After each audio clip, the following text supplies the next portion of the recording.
Morning, everyone. Please have a seat. Thank you. First of all, I want to thank everybody for coming together this morning, and I see lots of important people in the room. I appreciate our General Assembly members coming over, let's see, Israel Quinn, Will Moorfield, Terry Kilgore, Jed Arnold, Travis Hackworth, Bill Stanley. Did I miss anybody? I want to thank you guys. I know you've been living through these storms, and the collective impact of these storms is not just severe, but it is something that so many parts of Virginia have been dealing with for a long time, particularly Southwest Virginia. And as we head into this latest snow event, I know there's a lot of people who haven't recovered from the last one. And so that's what I want to spend some time talking about. The Lieutenant Governor and the Attorney General and I are going to brief in what's happening. And let me just get started with the fact that we are still under a state of emergency. And I cannot be more clear. We declared this now 10 days ago, but I need everybody to understand that the state of emergency continues, and if there wasn't one that had already been declared, I would be declaring one today. The snowstorm that we have coming starting early tomorrow morning is going to be severe. It's going to impact a vast majority of the state. And I just want to make sure that every headline says we are still under a state of emergency. The events over the course of the last week particularly have reminded us that, one, our first responders do an extraordinary job. And the collective team of our emergency management department under John Scrivani, who was our state coordinator, VDOT, the state police, our Virginia National Guard, along with our utility partners, and the amazing men and women from all of the localities have been going around the clock since the very first beginning of snow, which was now 10 days ago. And I want to just highlight that these men and women have not been sleeping. They have given everything they've got, and we're asking for them to put on the boots again and get ready for this major storm coming tomorrow morning. Starting with the ice storm from last week, we had 450,000 power outages across the Commonwealth of Virginia. My friends, we had 315,000 power outages associated with Hurricane Helene. And so we had more power outages across the Commonwealth of Virginia than we had in one of the most intense hurricane events that we've ever dealt with. We reacted quickly across the state, and as of this morning, we had about 2,500 power outages, which is about normal for the state. Between the 450 and the 2,500 today, we peaked back at 200,000 because of the heavy rain and flood events over the weekend. And so our utility partners, along with VDOT and the Virginia National Guard, particularly, who have been aiding in road clearing and access and tree clearing, debris clearing so that we can get the crews to the down power lines, have done an amazing job. And so this morning, as we head into this next event, it is really important that as many Virginians have power as we possibly can get back online, and we're in good shape this morning. We still are dealing with road closures all across Southwest Virginia, and again, our road closures peaked during the flood event over the weekend at 408 road closures. We're now down to 149, and those are mainly secondary roads. But we still have lots of areas in Southwest Virginia, and particularly Buchanan and Dickinson County, where we just don't have access yet, and that's really serious. And so we've got real work going on there. In advance of the snowstorm, and this snowstorm is going to be serious.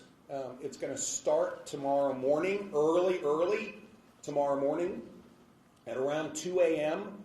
in Southwest Virginia and make its way across the state. And so, second big headline, if you are not where you want to be by midnight tonight, don't go. Stay at home and make sure that you have good provisions at home. But I do not want anyone on the roads after midnight tonight. We have to have clear roads across the state so that all of our great VDOT personnel and everyone helping them can do the work of getting cleaned up after this snowstorm. We're expecting a varied degree of snow across the state. There are lots of regions like Northern Virginia, which is going to be on the lower end, at least based on today's forecast. And let's call that 1 to 2 inches. And then we have really heavy snow expected, sadly, again, in Buchanan County and Dickinson County, anywhere from 6 to 12 inches, all the way through the central part of the state, where it's expected to be anywhere between 4 and 6 inches, and then again into Hampton Roads, where we're expecting 6 to 12 inches again. This will be a 24-hour snow event. There may be breaks along the way, but heavy snow for 24 hours. We are deploying serious resources across the state, and that begins with road treatment going on everywhere. And once again, please drive slowly and get out of the way of the vehicles doing this really important work. We're pre-treating roads all across the Commonwealth. The second thing we're doing is repositioning a lot of assets. We had lots of assets that had been deployed into Southwest for both flood and ice issues. We are leaving most of those assets there because of the snow and the continued effort to clean up after the floods. But we are deploying other assets predominantly in central part of Virginia and into Southwest. That includes all of our road treatment equipment, all of the plowing capabilities, and record and accident clearing capabilities. State Police, again, is now surging into their full manning across the state, and the National Guard is deployed. And we will have National Guard troops with capability deployed, yes, remaining in Southwest Virginia, but now moving, yes, Lynchburg in case we have problems on I-81 and the Valley Corridor, but predominantly Richmond, Fredericksburg, and down into Hampton Roads. We are moving resources onto the Eastern Shore because they don't have that many resources to make sure that the Eastern Shore is taken care of. Because again, 6 to 12 inches of snow in this part of Virginia is a lot. The net of it is we feel that we are doing the work necessary to prepare, and we do need our citizens to be as cooperative as possible. And I will repeat, if you are not where you want to be by midnight tonight, please don't go. Stay off the roads tomorrow and let us do our work. This snow is going to be heavy. And therefore we've got to get ready for it. Finally, if there is anyone who is in the emergency management chain, we have been communicating with all the localities and standing up all of the regional emergency centers. We will have our primary center up and running, and the coordination across the state is really, really important. If people have a problem, when Virginia citizens have a problem, the first place they can go very easily is 911. It's such an easy place for you to go. There are local capabilities in order to get to you if you have an issue. But most importantly, we're asking you to stay off the roads, make sure you have provisions at home, and let's let our teams do their work. We can get through this. We've had a very, very busy emergency management season starting last September with Hurricane Helene. What I had recognized is that Virginians are extraordinary. Our first responders are extraordinary. Those that work and clean up afterwards are extraordinary. And so we will get through this, but we're well prepared, and we just need to allow the professionals to do their work, and we need everyone to do what they can to help us. Finally, across the Commonwealth, we have seen one last most important trait, which is Virginians looking after Virginians. And I just want to encourage everyone, check on your neighbors, make sure that you all are staying close, and if somebody has a health emergency or someone feels like they are compromised in their ability to be safe, we'll get help to you. We will get help to you. And so I'm going to hand it over to the Lieutenant Governor for a few minutes. Then the Attorney General is going to go for a few minutes, and we'll come back and take questions. With that, I know the Lieutenant Governor is late. She's got to go preside over the Senate, and so she may sneak out. She may sneak out here quickly after she speaks. Thank you all very much. Thank you, sir. I hear our legislators saying I should stay, but we have a job to do as well. And I just want to point out once again that, as you've already heard the governor, there is resources deployed throughout the Commonwealth, actually, so that we can be prepared. No sense in waiting for the events to happen, and then we are trying to get through all the obstacles to get to them. So just to let you know that we have been talking with the local responders. I call them first rescuers, and starting, Friday when we flew out to see them, and then Saturday throughout the night, I was in touch with the various sheriffs in Grayson and Buchanan, in Pulaski and elsewhere, all throughout the South, just to find out what was happening, there being the boots on the ground, and to hear that they were actually dealing with, they were in water themselves because folks are in water, trying to wait for some of the rivers to crest so that they could get to the people. And then, of course, those grounds that normally flood, of course, they were flooding, and so they said those folks understood that they needed to get to higher ground, and that was a plus. But part of the issue then is, we don't want to have our first responders out. We want to be sure that we understand if they're out, then they're coming to rescue. But if they don't have to do that, it doesn't put their lives in danger as well. So there is a two-part issue here. You staying home, they get to stay safe as well so that they can return safe to their families. So if anything, that's what I'd like to leave you with. And I'm just so grateful for all the various personnel who worked and toiled, sir, throughout the night to make sure that the rest of us are safe while we are comfortable. So with that, I'd like to, of course, bring to the podium our Attorney General, Jason Yaris. As one of my friends in Southwest Virginia noted, this is a governor that's proactive, not reactive. And they have never seen a governor as attentive when they face, unfortunately, so often recently, tragic events. We saw with Hurricane Helene's catastrophic flooding, the heart of Southwest Virginia shine through its people. Remarkable Virginians, it's an unbreakable spirit of community, remarkable acts of kindness and resilience.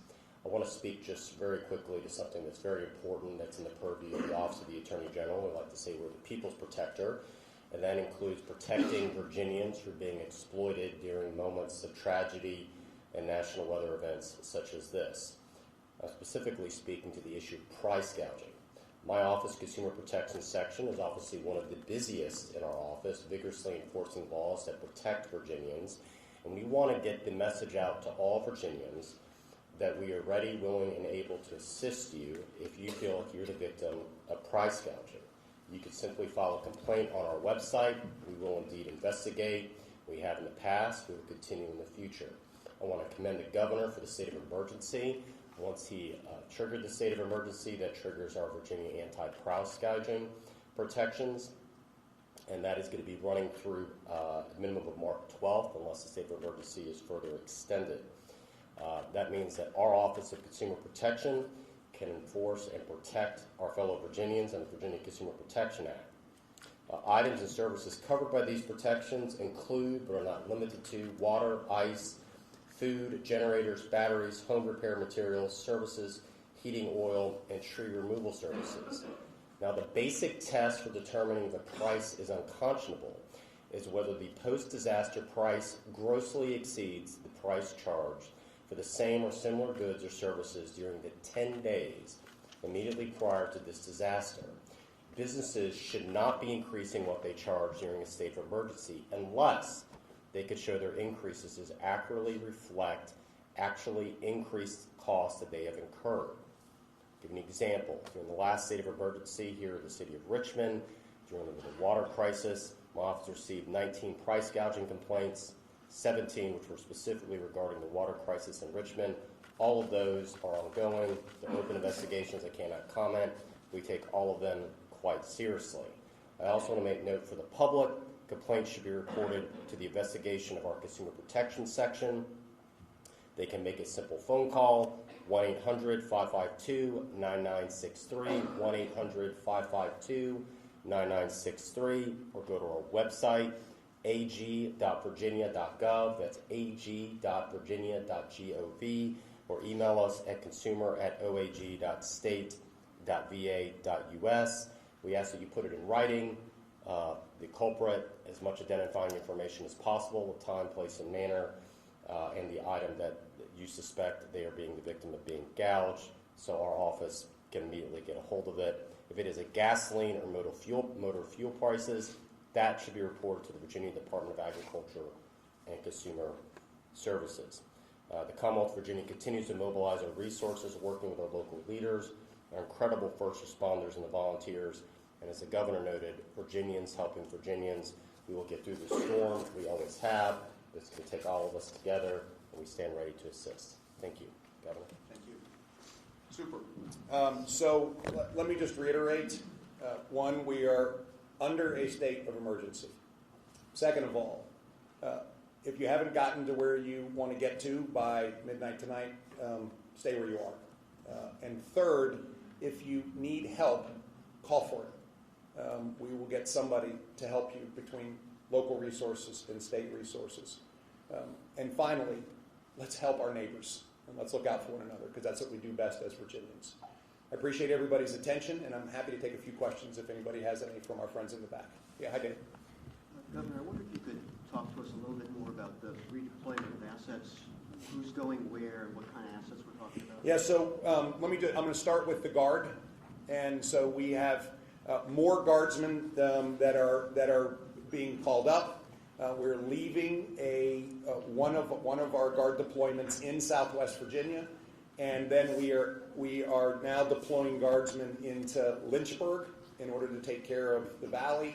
But then we will have guardsmen deployed into the greater Richmond area, onto the Eastern Shore, into Hampton Roads, and then also in Southside and Emporia. And that puts guardsmen with vehicles, both Humvees and larger transport vehicles that have the great capacity of getting anywhere, anytime, in place. They not only have all of the transportation capability, but they also have debris removal capability.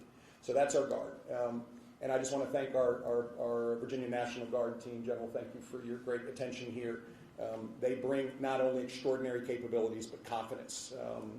We know that to everyone. From a state police standpoint, all of our state police now are on their 24-hour shift notice. That means everybody's working. And we, in addition to bringing everybody on, are moving some resources into the Hampton Roads and Greater Richmond area, which is where we think the heaviest snow is going to happen. And those areas tend to not get heavy snow, and so they are needing some extra resource. And then from a VDOT standpoint, we have surged in a 40% increase in the Hampton Roads area, particularly with trucks and plows, just given the fact that we do expect that area to be most impacted.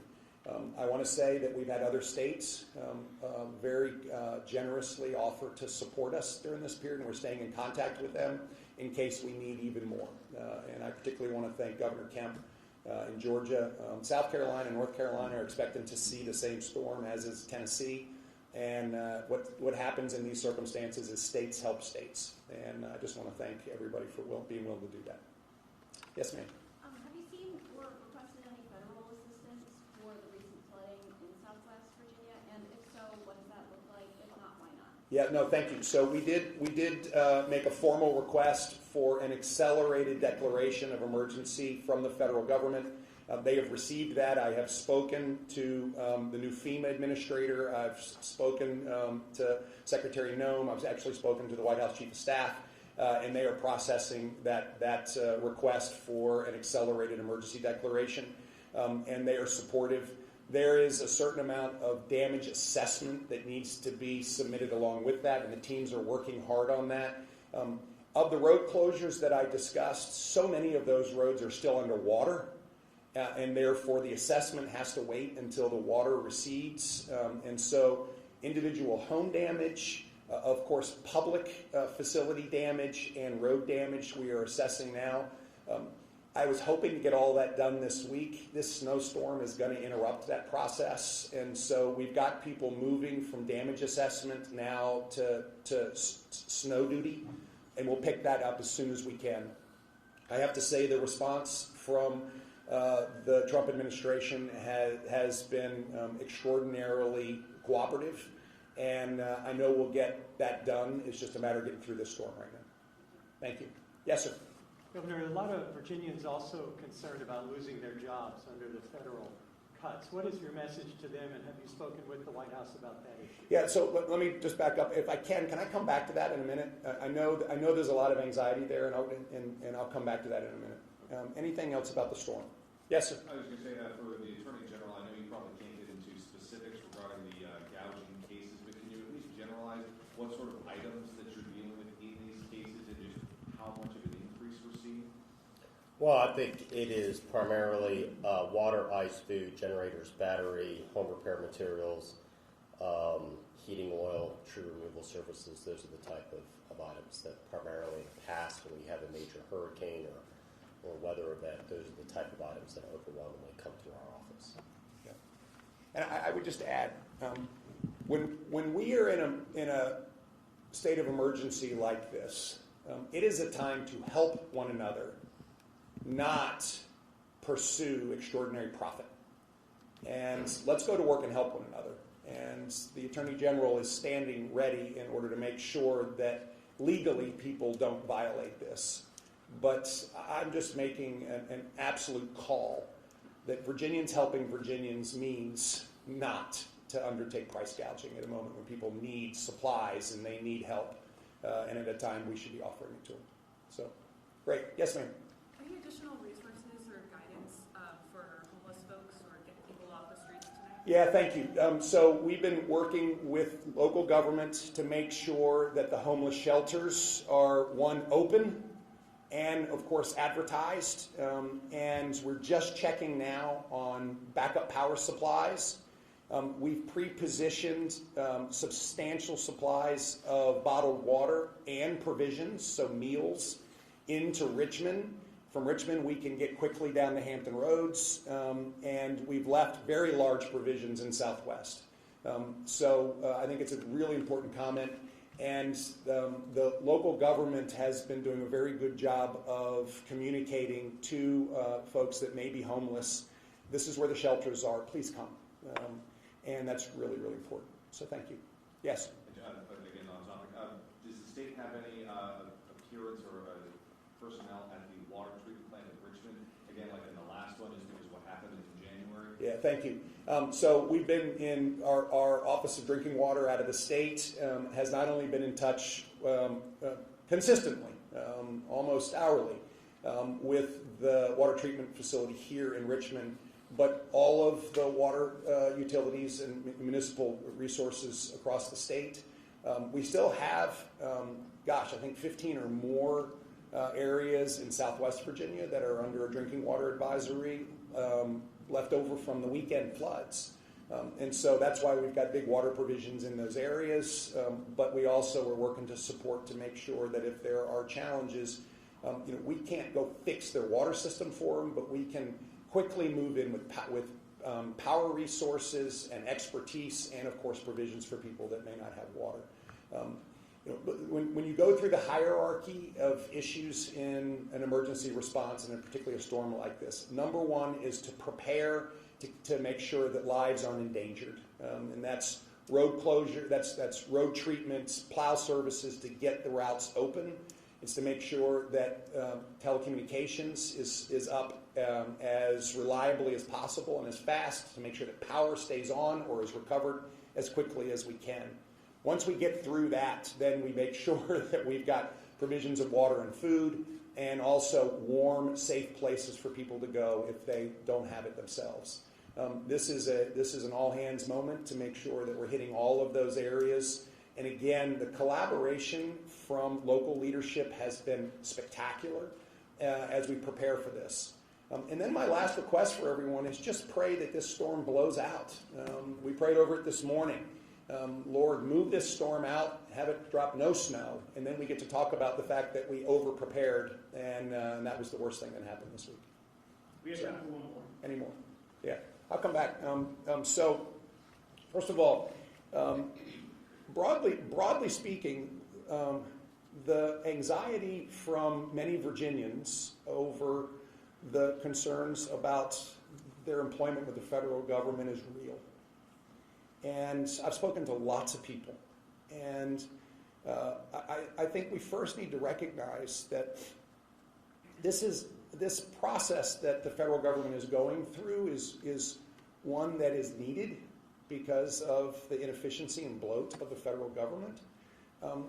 And second of all, the American voters, in fact, supported it and continue to.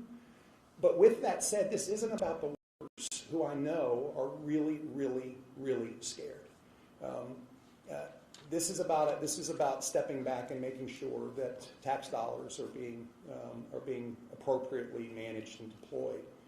And yet that is not any way to help people deal with the real concerns and anxiety that they have.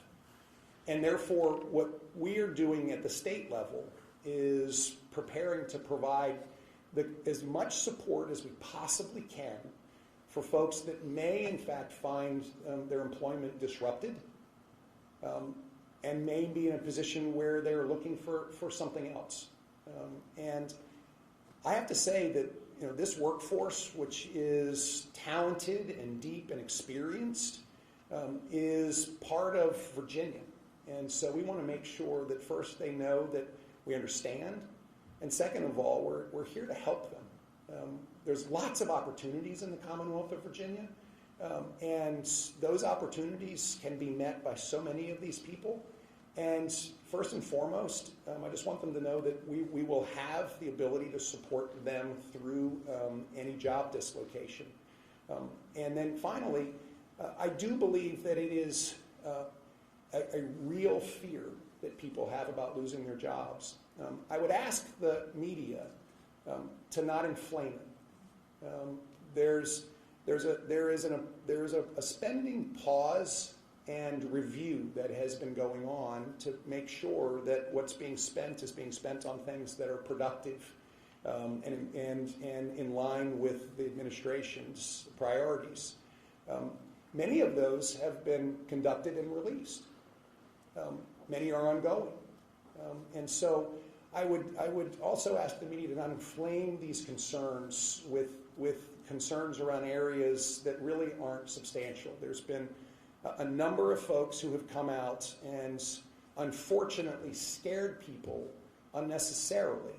And that I do not want to diminish the anxiety and the concerns that I know so many Virginians have. But I also don't want to unnecessarily concern people who are worried about their medical benefits if they're part of our veteran community, which are not going to be interrupted. We don't need to concern people with those types of issues. And so I would just ask everyone to let's work with facts. Let's work with circumstances that I know we can support people with.